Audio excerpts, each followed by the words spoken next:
Every day there's something happening, something going, and I've been taking blows left and right. I mean, I almost went bankrupt. When people ask me, how do you get through this? Like, how are you still standing? You're still happy? You're still excited? How do you get through this? Because I understand success. It's just a game of probability. It's literally statistics. That's all it is. If I keep getting back up, at some point, I'm just going to win.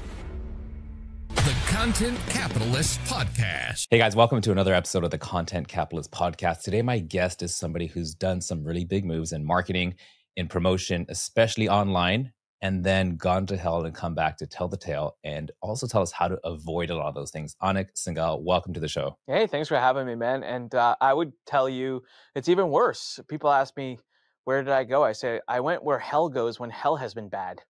And I've come back from that to talk about it. So it's even worse. You know, I think that there's two people who have really done something like what you've done. Like, in other words, gone to would you say meteoric? Is that saying too much, or would you feel that was meteoric at some point? No, I mean, the only reason I wouldn't say it was meteoric is because it took for a while. It took us forever, right? I was dialing that business model in for like 17 years. But towards the last few years of it, we had figured it out, and we were. I mean, the year that we got taken down, we were going to do 40 million. And I feel very confident that the following year after that, we were probably going to do 70, 80, 90. So the rockets had turned on. I had the perfect team built. I had the systems down. I'd spent millions in mistakes and figuring it all out, which was what made it even more tragic, was just that I spent my whole professional career trying to figure that out. And the exact moment that I did, actually, I was a few weeks away from stepping down as the CEO, and I was 6 or 7 weeks away from selling the company. The exact moment when it was all figured out and done was when we got hit, and it all disappeared within the moment. There might be some people who don't know the story. Could you give us the Cliff Notes version of what kind of company were you building, and how you got it to the stage where it was, and then what is this, to hell and back, scenario that we're addressing here? Sure, yeah.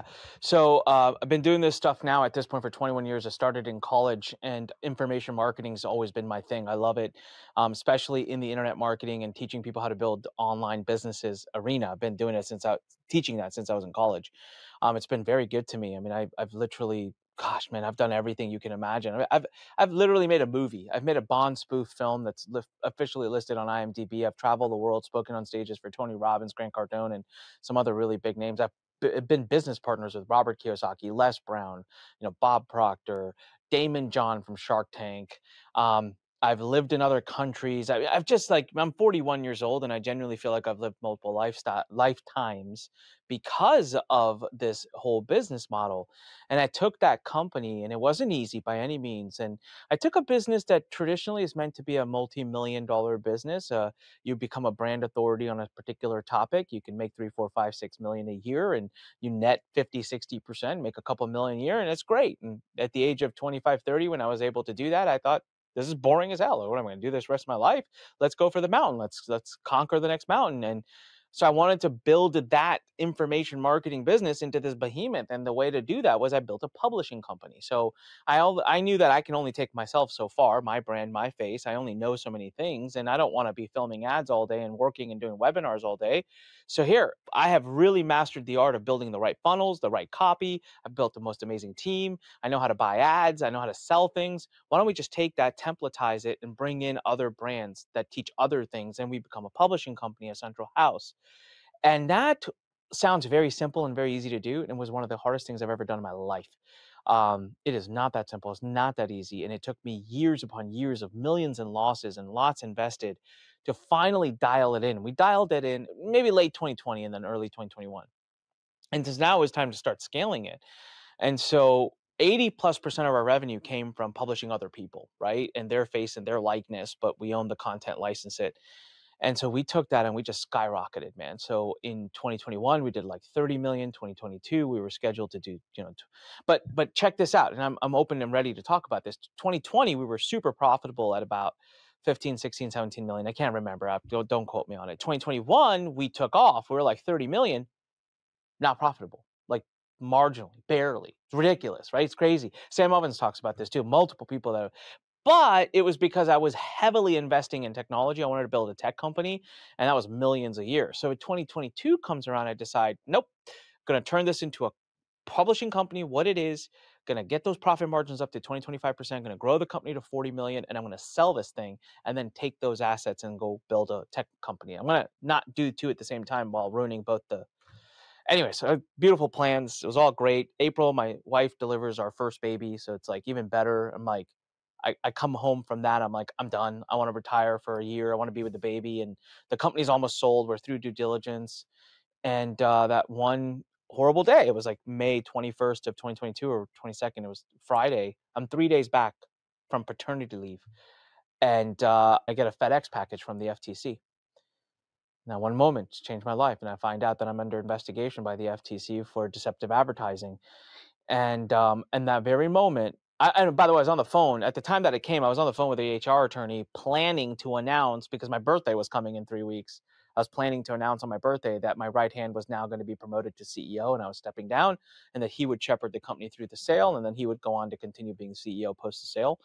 I put the phone down and I opened the package and realized that moment that the sale was done, even though we had spent hundreds of thousands going through due diligence, and we were done. It was like, we were 6, 7, 8 weeks away from probably transacting.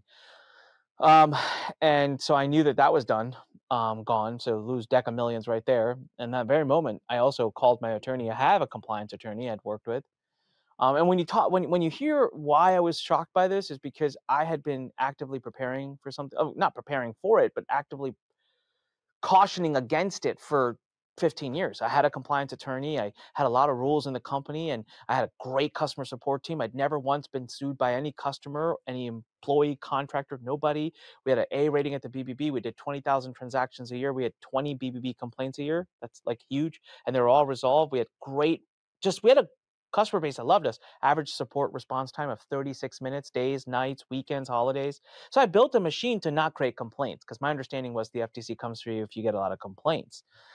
And so I knew that very moment that I had lost everything. Now, investigations by the FTC are confidential. I don't have to tell anybody. I don't have to tell the experts and the people that I'm publishing. But Ken, that's not me. Like, if I know that the FTC is watching me clearly, and if I'm using your stuff, they're watching you too. I owe it to you to tell you. So Monday morning, 9 a.m., I called everybody in and I just said, that's it. We're done. It's over. Shut the company down. So $40 million a year business that we had taken 20 years to build. It was over on the spot, because I'm going to have calls that day with each of the experts to let them know that I'm under investigation before they can even ask me and have that awkward conversation with me to ask me to turn their promotions off. I want to be able to tell them I already did. So Friday, I get that notice. By Thursday, I lay off 80% of my team because there's no revenue coming in. Like, I have to. And it's been 2.5 years, and we're still figuring out our grip and getting back, and learning a lot in that process. But, so we ended up getting the company Lurn at the time? Yeah, Lurn. Yeah. And so we ended up settling with the FTC. It took 18 months. It was, here's the best way I can describe what I was going through. So Ken, I had a period of my life, it's a long time ago, where I was hospitalized. I was in the ICU for 92 days. I have a condition called Crohn's disease. It can get pretty bad at times. I was losing 2 pints of blood a day. So I had to get transfusions every day, 2 pints. And the other thing that was going on during that time was, like, they couldn't even put my hospital bed up. If they put my hospital bed up, my heart rate would spike to such a level that they'd have to put me back down. I was in, like, my life was under risk. And finally, they got to a point where they had to do a surgery on me, where they said 50-50 if he wakes up from this. And I did obviously wake up. It led to the hardest recovery, 2 months in my parents' basement with a makeshift hospital. It took me 2 months to be able to walk back up to the middle floor. I had to go through physical therapy on my legs, because if you don't use it, you lose it. And 6 months after that, I had to have another surgery. And a month after that, I was hospitalized for another month and had to have another major surgery. So in the course of that year, I had 3 major surgeries, lost my life a couple of times. And I'll tell you that being investigated by the FTC for 18 months was actually harder than that year of my life. Mentally, physically, I just had a baby. We had 2 babies during the investigational time. 18 months, man, it was just hell. It was just, we spent millions, I burned millions, lost millions upon millions of dollars. And we had turned over 600,000 documents over to them. Both my attorneys, I had 2 attorneys, both of them have almost 20 years of experience doing this.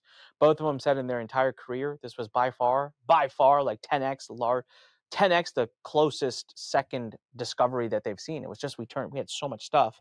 And about a few months into the process, my light bulb went on and I said, why do we not know this stuff? Like, there are so many rules and regulations that just are not clear. We don't, why do we not know this stuff? Like, this should be taught. This should be talked about. This should be out there. And so I thought, gosh, I'm going to write a book about what I've learned in this thing. And I just never expected that it would turn into this huge mission and that it would turn into this massive thing that everyone's just, flocking towards and learning. And that's, so it's kind of like turn your mess into your message has happened to me at this point. And so that's the full story. That's the whole shebang. Am I a horrible person? I like to think not. I've got a lot of data points that back up my side of the story. But of course, if you read only their perspective or their story, I sound pretty bad. Yeah. Well, thank you for sharing that. I appreciate it. And I'm imagining going through what you went through, and no, I would rather lose a leg or an arm than go through that. And I don't think I'm exaggerating too much. Well, I guess the thing about a financial or business calamity is you can recover. If I amputate something, I don't know if it's going to grow back. So there's that. Exactly. I got to think a little further ahead. Well, if it grows back, then you're going to be a very interesting person. So. I'm not a lizard. Some people, there's theories. Dude, here's what I'm wondering, right? So you get this letter, you shut everything down, you lay off 80% of your staff. And from then until now, what are you doing? Like, are you just living off your savings and just dealing with lawyers and meetings and home life? Yeah. Like, what's going on in your life? Yeah. So first of all, thank God we had been very, very, very, very, very wise with our money. So we had saved up a decent amount of money. We did do some revenue events. So we pivoted and we had new programs start and we did a few things and nothing really hit at the level that we'd love for it to hit. So the last couple of years, it's just been losses. I mean, if I'm being honest, it's been me putting money out of my pocket to keep the company afloat. And that's because I want to keep the band together. I've got an amazing team that, most of my people now that are with me have been, I think, 6, 7, 10, 12, 15 years.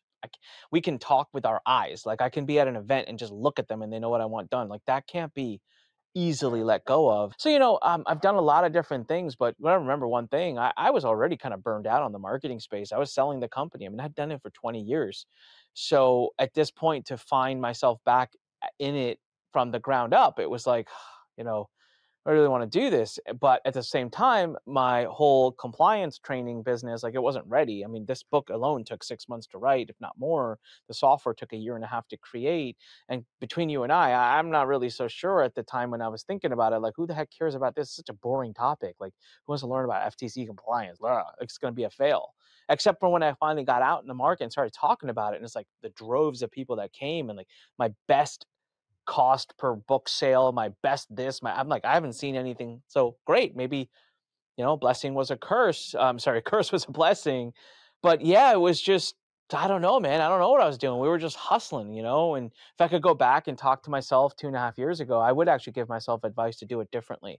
Because I think when the attack happened, I got into fight mode so fast that I wasn't being very strategic. And I didn't give myself the time to just mourn and absorb what had happened because I went into full-blown fighter mode. But I know how I am.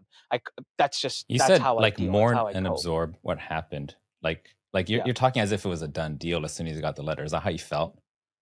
Oh, well, that's what I was told. For about 1 month, you go through stages. It's like, it literally is like losing someone. So it's like the first month is like denial, right? So it's like the first month you're just like, nah, they got the wrong person. Like, they made a mistake.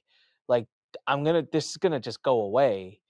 Just like they made a mistake. They got the wrong guy, and then your lawyers, they don't want you to be hopeless, so they kind of guide you through that, but like they kind of let you know that, like, hey, it's a total, like, if you receive a CID, that's a civil investigative document or demand, they've probably been watching you for 1 year plus now. They don't send those out unless they're like, they've already written your case. At that point, you're defending yourself mostly to mitigate and reduce the damage, but the chances of it going away are in the single digits percentage wise.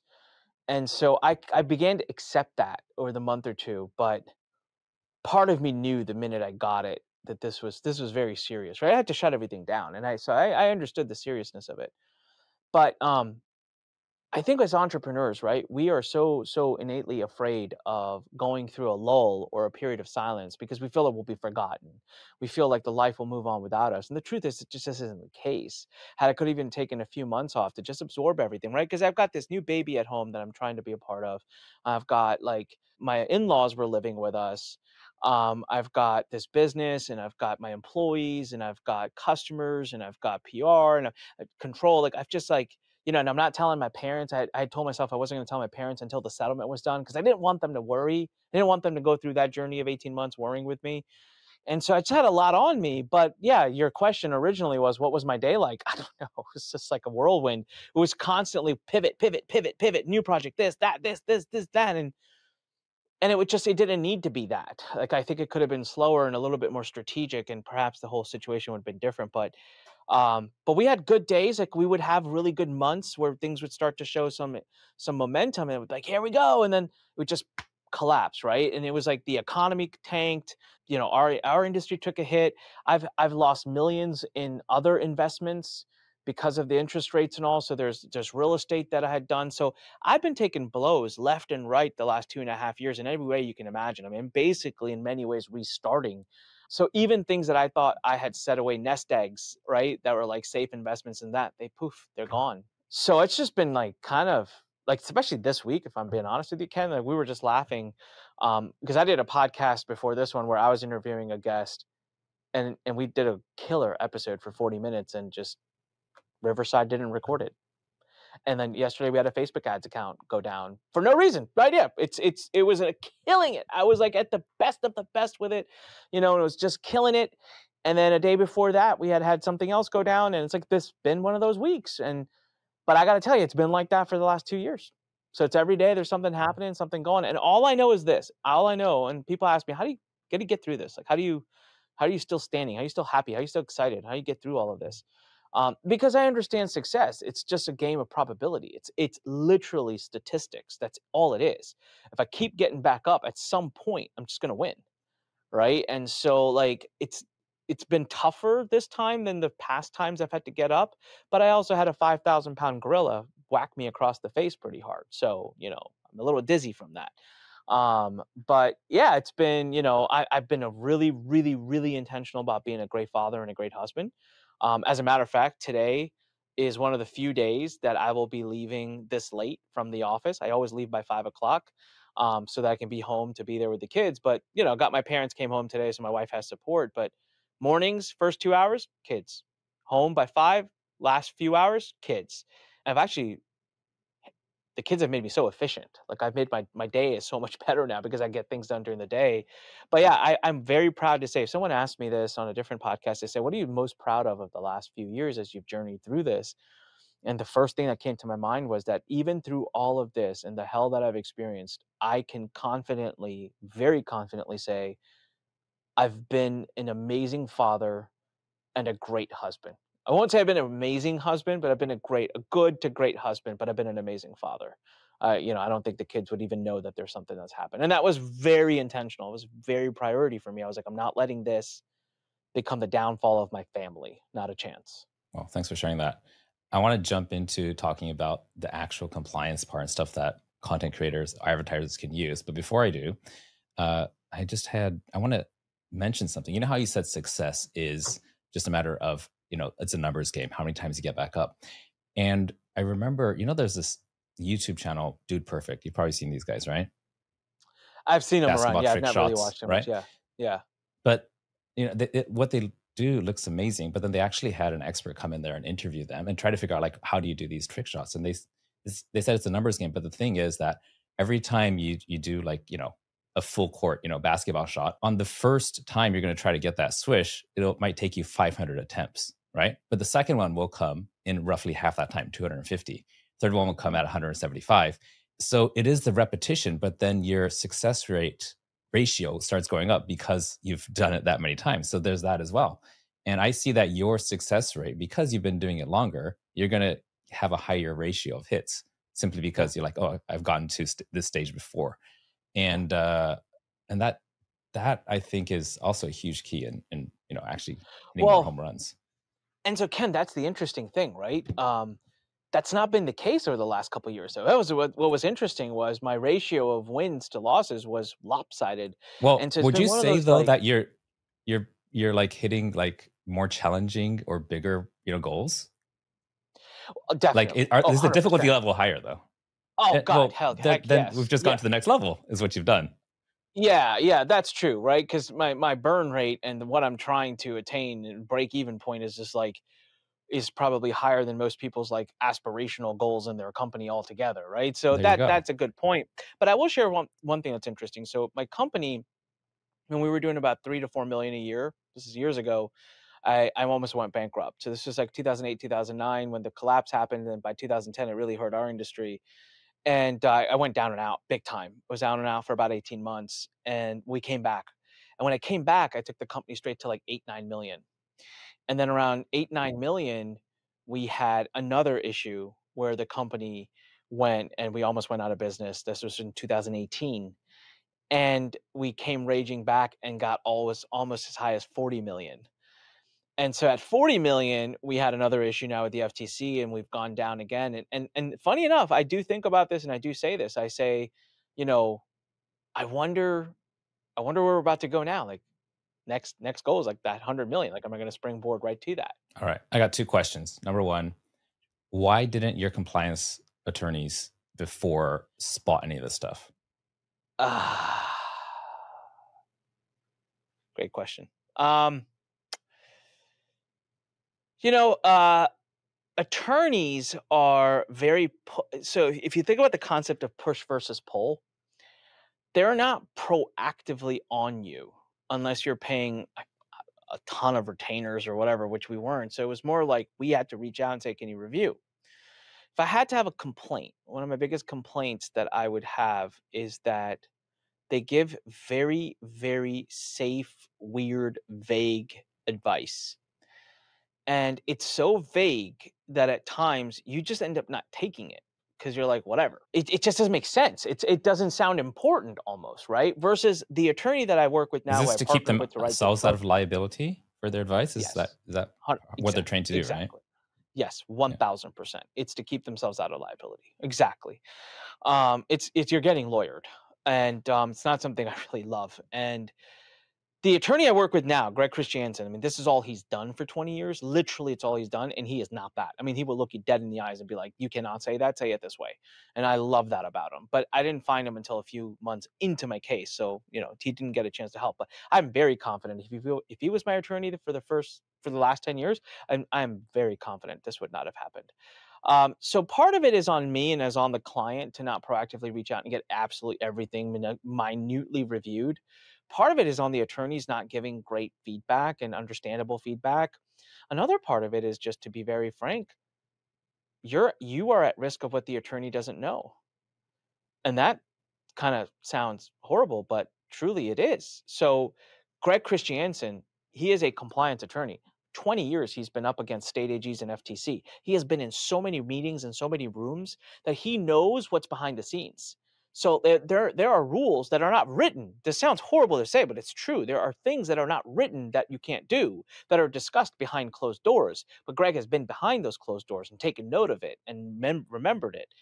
Whereas other attorneys, if they haven't been behind those closed doors, they just won't know that knowledge. And they're only going to know that, which even now at this point, ChatGPT knows by just reading the Federal Trade Commission Act. And I fell into that a little bit. So the exact specific thing that actually got me in trouble, and had this thing not been there, now I'm not an attorney and I'm going purely off of what my attorney told me, but so I don't know if this is true or not. But the thing I'm told is if this one thing had not been in our calls, the case would have been really, really weak, and there would have been most likely a good chance of it just going away. And that was this question: what is your goal? 4 words. What is your goal? The problem with that on a telephone call is that the other person replies and says, well, my goal is 10,000 or 12,000 a month, or blah, blah, blah, blah, blah, blah. And there's no reasonable way for the salesperson to respond to that the FTC doesn't immediately consider an implied earnings claim. So the only way to reply to that so that it's clear is to say, that's great, Ken, that's your goal. I want you to fully understand and acknowledge that we cannot make any attestments or promises to that. We are here to simply go coach you and guide you, and we have no idea if you're going to make any money or not. like that, like, can you imagine how abrasive that would be as a response? You'd be like, dude, what the hell? I just told you what my goal is. But that's the only thing. Yeah, any other answer such as, "Oh, man, that's a great goal, Ken, like, we can help you do that." Well, that's an implied earnings claim. So you have to have all the Mm. substantiation, typicality studies, and all of that. So that was happening on our calls, and, we went down for that. And Well, I can these are all tell you a recorded, right? yeah, these are recorded, and so there's a whole nother debate about, Mm. how long should you keep your recordings around? I thought I was doing a good job. I thought I'm being a good citizen by keeping them all around, but actually, it's a lot of exposed risk. I had calls for years, and that's a privacy policy risk. I mean, those calls could get hacked, and those are private conversations that could get leaked, and that's not good. But I remember a conversation I had with my attorney, which just seared into my mind now. This is obviously once I've got the CID. I asked him to call Greg. I said, "Could you please confer with Greg?" He didn't want to, right? It's a little ego thing sometimes with attorneys. But he did call Greg, and he called me back later, and he said, it's really interesting. Greg said you're not allowed to say what is your goal. He said it's an implied earnings claim. Oh, I've never heard that before. And I remember thinking, like, what the, what do you mean you never heard that before, dude? What the hell do I pay you for? And that had me really upset. I mean, I was fuming about that. So, um, yeah, man, it was a little mix of a lot of things, and Mm. quite frankly, it was just I got misinformed. I got lack of information. Maybe I didn't. Oh, the last thing also is this was many attorneys for years would say this and teach this, and it made sense at a common sense level. It made sense. It said, look, the FTC is it's a large organization, but it's not one with unlimited resources. There are millions upon millions of businesses that they have to oversee. So here's how they function. When there are a lot of complaints, their eyes look at you. They are there to protect consumers. So the minute a company starts hurting consumers, they step in. And for the longest time, I thought, yeah, reasonable, makes sense. That sounds very reasonable. So, hey, let me build a company that doesn't create any complaints. Let me have ridiculous customer support. Let me have 3 customer support teams that work 8 hour shifts in different time zones so that we are covered. Let me have the best merchant accounting records, the least refunds. Let me have a huge coaching team and a staff that answers questions really well. And let me just have this big brand that people can trust. And we did. We nailed it. We did a great job. And we didn't have complaints. Like I said, BBB rating was an A. Like, I mean, we didn't have complaints. We didn't have issues. But they also, hey, just because a regulatory body has done things a certain way for a long time doesn't mean they have to keep doing things a certain way, right? They can do whatever the hell they want. And at some point, it seems like, I have no evidence to back this up, and it's just conjecture, it's just my experience. It seems to me like the regime has changed a little. The way they go after an approach now, it's not, well, I mean, I was told because we asked about it. We said, hey, what the heck, what gives? Like, we don't have complaints. And they were like, irrelevant.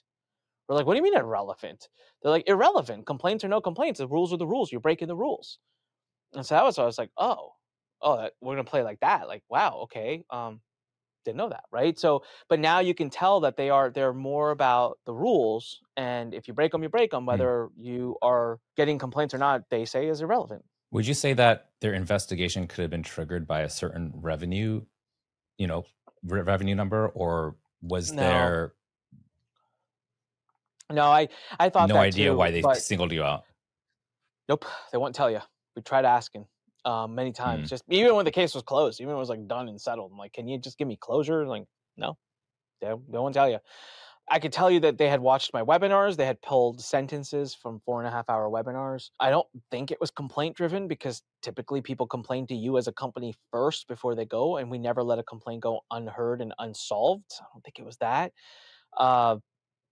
It's not revenue number, because that was a myth that a lot of people carry. I carried for a while too, that, hey, they only go after big companies. But Greg's dealing with a client right now that barely does, from what I understood, and I don't know who the client is or anything, but that barely does $500,000 a year. Greg has settled cases before where the person had to sell their watch to settle the FTC's fine. $50,000 settlements. One case, I don't know if Greg settled this one or if he was involved somehow, but he told me about it, which just made me laugh, was they took the guy's minivan. And I'm like, damn. Like, damn. You take someone's van, like, but he had to sell his minivan. So there are definitely many, many instances of cases where they have gone after smaller players. You just don't hear about it, right? Because bigger players have Because a nobody bigger cares. footprint. Like, Yeah, they might have, Yeah. 500 sales in the lifetime of their business. Yeah. Anik, I really appreciate you saying that right now, because I think that a lot of people are under the myth of those two first things. It's still this common belief that if your customers are all happy and getting amazing results, and you're, you're under or at like seven figures, then why would they care? Because we only hear about the bigger cases. So Yeah. I think anybody listening right now has maybe, you know, puckered up their sphincter a little bit. It's like, oh shoot, that's me. Like I've got great customer support. My clients love me, and I'm barely making $1 million. So there's no way they're gonna look, This in my this direction. is why I shared the Surprise. story. In the sense of, guys, we had happy customers. I've had customers that have offered to refund me the money that the FTC sent them because they're like, we don't deserve this, don't want it, don't care. We did not have complaints. I've never been sued. We served almost 200,000 customers. Just since 2015, we had 247,000 transactions. We've done 9 figures in revenue. I had a 26,000 square foot physical facility out of which I worked every day. I'm not showing up, public address, easily findable. I'm not showing up every day if I'm out there conning people. 20 years I went through that with not one case, not one. Almost all people in the industry, even today, even after I've been hit publicly by the FTC, even still, most people will say nice things about me because I've taken care of people. So I was one of the good guys. I know if you read the complaint letter that the FTC wrote, that's not how it comes off. But remember, we're not on the same side. They're not in the business of making me sound good. And I'm not even offended by it. I just get it. But we had great customer support, happy customers, great products, not complaint heavy. And yeah, we were much larger in size and in revenue, but it's not like you can't. I'm one of the good guys. There are bad players in the industry, so I'm okay. Is just not true. It's just not. All right, thanks for that. So I think by now we've got everybody's attention, and they heard the horror story.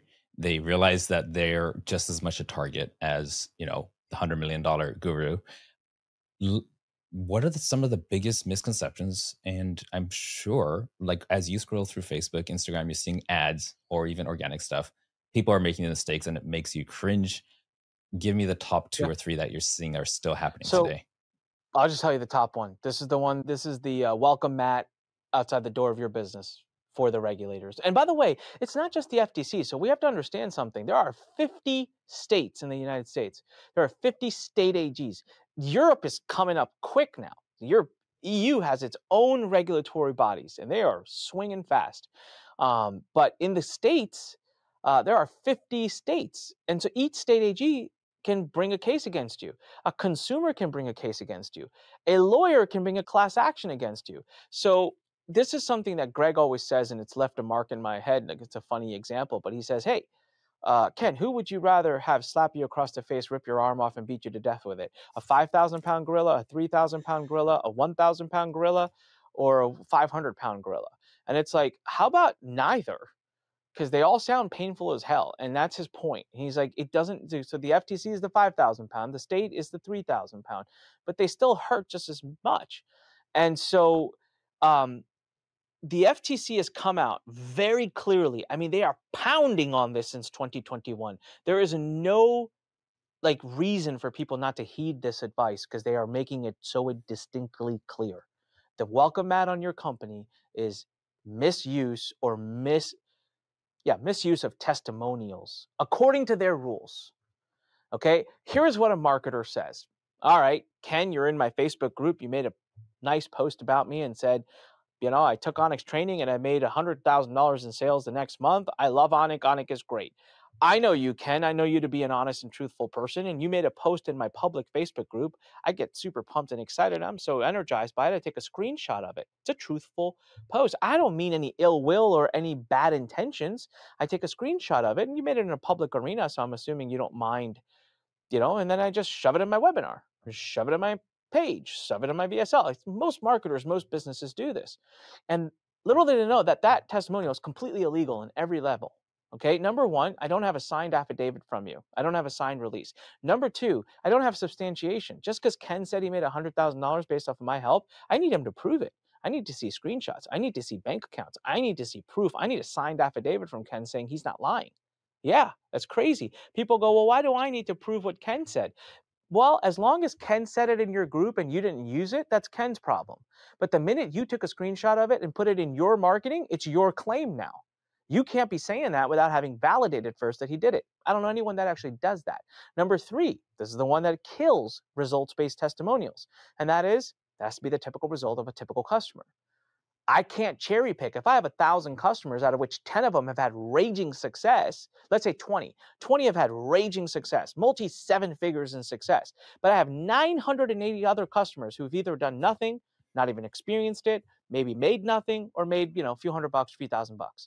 But then I make a webinar where I only highlight the 20 stories that have done multiple 6 figures and 7 figures. The net impression walking away from that webinar that a customer has is the average result of a customer who watches this or who buys this is going to make 6 or 7 figures. Now, we can argue whether that is really truly the average net impression, but that is the stance of the regulators at the federal and state level. They agree on that. So now what they're saying is, no, you can only use testimonials of the typical. So if Ken made 100 grand, but that's way outside the typical, you can't use it. It's outside. Number 4 is we think we substantiate testimonials once at the beginning and say, this presentation is for blah, blah, blah, blah purposes only. And then once at the end, and that's enough. Nope. Every single time you use a testimonial, there has to be a prominent and proximate disclosure every time. And so there's 4 rules right there. If you want to know how they got into my company, the door that they used to get in, the very first letter I got from them was full of things they wanted me to substantiate.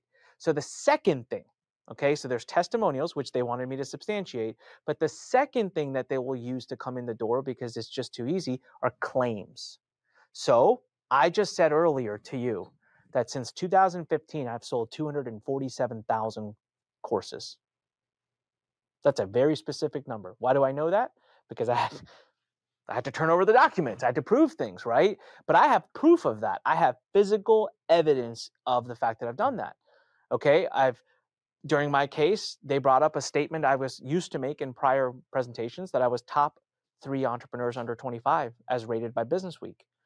Businessweek got bought out by Bloomberg, and Bloomberg nuked it, and everything was gone. It was years ago too, so I couldn't find physical magazines. Online, the website was gone. I couldn't find the article. The FTC said, prove it. We don't believe you. We can't find this anywhere. I said, well, I'm not making this up. And they said, well, prove it. If you don't prove it, you should have proof. Well, how could you say this without having proof already? You're telling us you know this to be true, but you can't even give us a URL. All right. Thank God for Wayback Machine. I found the URL. So what are the claims? What are the absolute statements you're making? 3 out of 5 doctors, 4 out of 5 doctors recommend this supplement. Show the study. Did you just call up 5 doctors, 3 of which happen to be your uncles and aunts? What's the study? Who commissioned it? Who did it? Show it to me. I want to make sure that it's substantiated, the things that you're saying. Most marketers are out there getting excited, saying things like, you could make $2,000 a day with this. And then marketers will be like, I said you could. I didn't say you would. Like, they don't play that game, man. They don't care. It's a net impression. They don't see the difference. They don't think the consumer listening sees the difference. So testimonials and your absolute statements. I'm not even going to say claims, because claims is easy. People understand claims, but what you don't understand is absolute statements, things that you are saying that are so definitive that you need to have evidence of it. When you get, God forbid you ever do, if you do, get a CID, if you get that, it's going to be full of things that need to be substantiated. That's it. That's what it's going to have in it. A bunch of stuff that it'll say you need to prove that this is true. Got it. So basically, do a hell of a lot of homework and don't say anything you can't freaking prove. And yeah, you said something about testimonials, and when it's got to be the average result, not the top.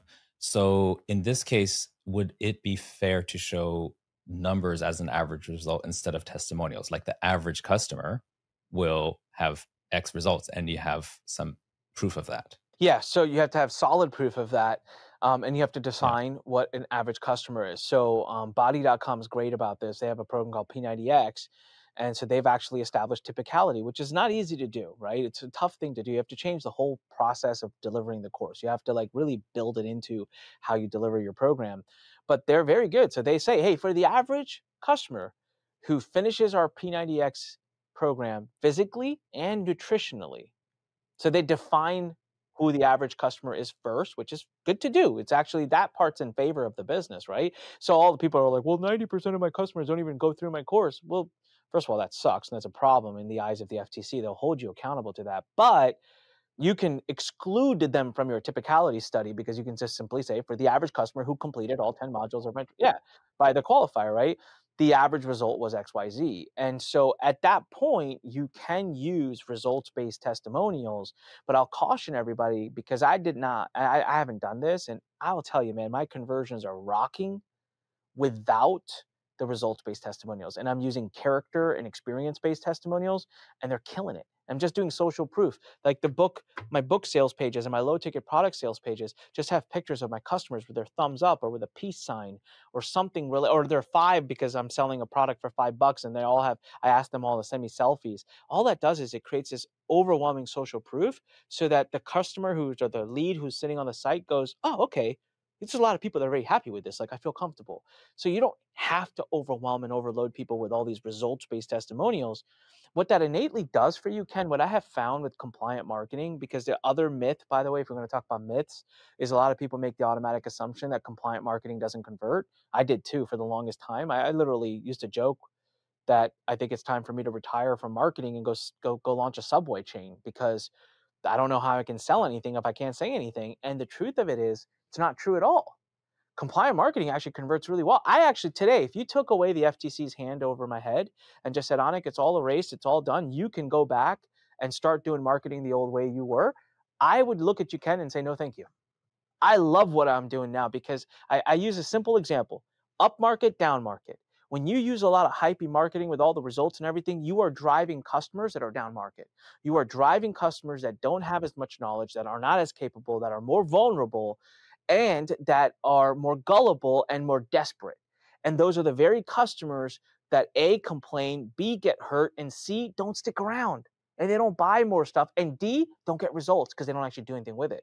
But when you're more real and when you talk real and you don't use all that hype and all that bull crap, you actually attract the more professionals. You get up market. Whereas the up market people, right, that are more educated, that are less desperate, that have more capability, they look at the hypey message and go, this is such bullshit, and they leave.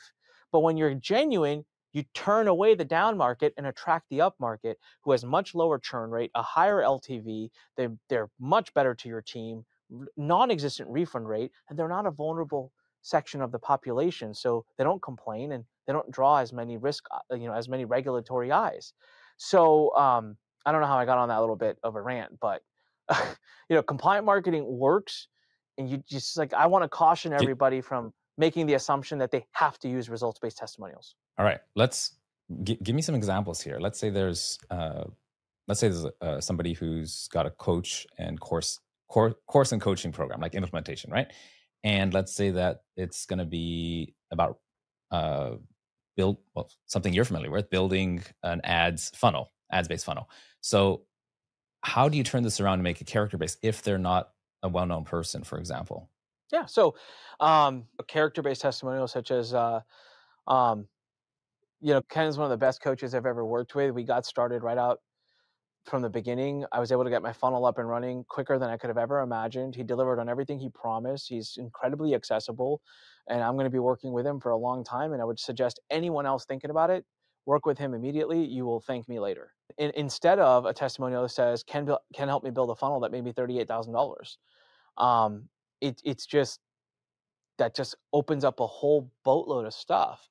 Now, funny enough, in the client and coaching world, you actually can establish typicality a lot easier because you have less clients, less people, you know what they're doing, you know what they're getting. You probably have a higher success rate, higher number of clients actually getting results. So by all means, go establish typicality. It's mostly in the course selling world that it's almost nearly impossible. Because you can't control who's buying it, right? Yeah. There's no sales call. It's just, yeah. Yep. Yeah.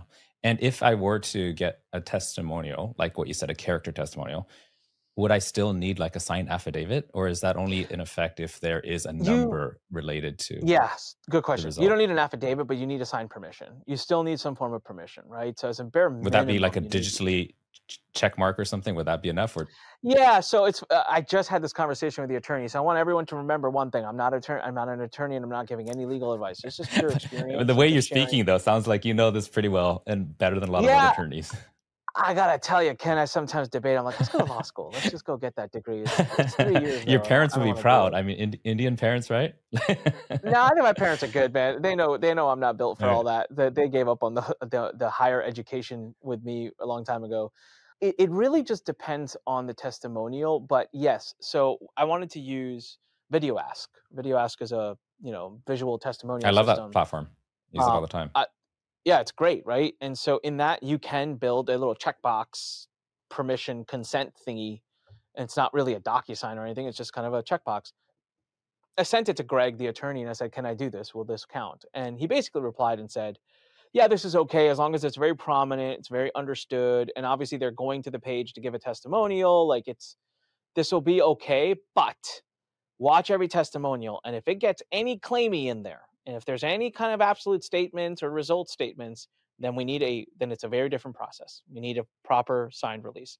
So I still err on the side of caution, especially given where I am right now, because I'm going to be watched for about 9 more years at this point by the FTC as signed on to. So I'm just being extra careful. So I get signatures anyways. And then like when you get a social proof picture, so like I think Ken, you were kind enough to have sent us a picture of you holding the book, and we use it on our site. First one from Well, Tokyo, if right? you first one from The Tokyo, first one from absolutely. Tokyo. Yeah. Um, and so if you remember, I actually messaged you and said, "Do I have your permission to use this book?" So to use the picture. So because that's not a testimonial, but it is still me using your face and likeness, but that's enough for you to respond to me and say yes. And I have a screenshot of that chat. Like that's good for that purpose. But now if you went to like a testimonial, it'd be like, "Hey, can you check this off? Or can you quickly sign this like 2-paragraph thing?" And then if you made me this like glorious endorsement, I'd be like, "All right, dude, I need like a proper, release form from you." And the other thing is depends on celebrity status. So if I'm dealing with someone that's got some name prominence in their face, and like I'm essentially going to be attracting a customer base because of them, they'd have a bigger claim in the future to saying that I used their face and likeness to generate commercial gains. In that situation, I want a very proper thing signed from the get-go. Yeah. So like that's another thing, right? So if I'm working with someone really big and I want to go ahead and sign things so they don't change their mind 6 months from now. We're almost at the end of this, and I've got a hard cutoff, but I really want you to kind of give us an overview of what is the software that you developed as a result of this, and who's it for? Yeah. So first of all, we wrote this book, right? So don't say that. Encourage everyone to grab a copy of it. There'll be a Digitally, link you down can get below, it for guys. If $7. watching on YouTube, there's a link. If you're on the Yeah. podcast, check out the show notes. We'll get the book. Yeah. That's So, good. this book, honestly, here, I wrote this book. Okay. So I ghost wrote this book on behalf of myself and Greg. It's a great read. It's a fun read. I'm a copywriter by trained nature. So it's a story driven. It's not legalese. You're going to actually enjoy reading it. You're going to enjoy parts of it. The other parts you're going to want to like. Hold on. I got to get you're my not copy gonna in my enjoy. hand here. Yeah. There we go. Let's get that shot There together. we go. Yeah, awesome. And you have Thank permission you. to use this screenshot. Yeah, awesome. Thank you. So, but the software that's been my, when I started this journey in March of 23, because my legal bills were coming in at 20 to 30 grand a month just to review my webinars, videos, sales pages, and it was taking forever. I'd send something to the attorney, take 3 weeks to get it back. I'm like, gosh, this is not the pace at which we marketers move. So at that time, ChatGPT, AI. And I'm like, I wonder if we can just quickly code something to do that. I thought it would take me 2, 3, 4 months. We'll be done. Okay, took a year and a half. It has been one of the most complicated things. It is not just prompting ChatGPT. There's context involved. There's so much involved. So we have finally done it. We built a tool called Complily, COMPLILY.com. And within minutes, you can scan pages, you can transcribe and look at videos, audios, you could set up automated systems to listen to your sales calls, and we give you a quantitative score back so you can kind of get some grade level. We pick apart out of 23 different violations and warnings in seconds to show you. Now, we are not lawyers. We are not complete and final sources. We are still in beta and working, and we're not legal services. But Imagine how much faster you can get some early feedback, and imagine how much money you can save with your lawyer because you can go through this process first before you submit it for approval. So we've gotten tremendous feedback. People are loving it. And actually, probably by the time this episode releases, we're going to have released a free scanning feature on the website. So you can go to Complily.com, type in your URL or upload up to 2,000 words and get a quick gauge of how good or bad it is. And then from there, make a decision as to whether you want to just, upgrade your membership and be a part of it. But this is my mission now. We're building brand compliance, FTC compliance, regulatory compliance, affiliate compliance, all of it into one tool to help businesses and lawyers, by the way. So now lawyers, it doesn't have to be push versus pull. Lawyers can actually get proactive feedback because Complily will be the watchdog for your business and monitor everything you're doing on the internet for compliance, and it will pull your lawyer in whenever it's needed. So now, finally, the tool that I believe could have saved me from the mess I went through is what we've built. That's amazing. You know what would be the real win here? This reminds me of that movie, Catch Me If You Can. If you get hired or your software gets hired by the FTC to start scanning what's going on to spot, So the bunch of people have brought that up. marketers. Yeah, a bunch of people have brought that up. It's funny, without sharing details. I mean, it potentially could be a thing if it's as good as you hope it's going to be. I heard, and I don't have any way to back this up, but I did hear from somebody else who comes from the MLM space. They're a lawyer in that space, and they said that the FTC's already begun using AI to detect violations. And so the joke was, the joke that they were making was my AI versus theirs, like Terminator. It's got one AI versus another. But I do have a meeting coming up actually very soon with someone who had a pretty high role in a regulatory agency.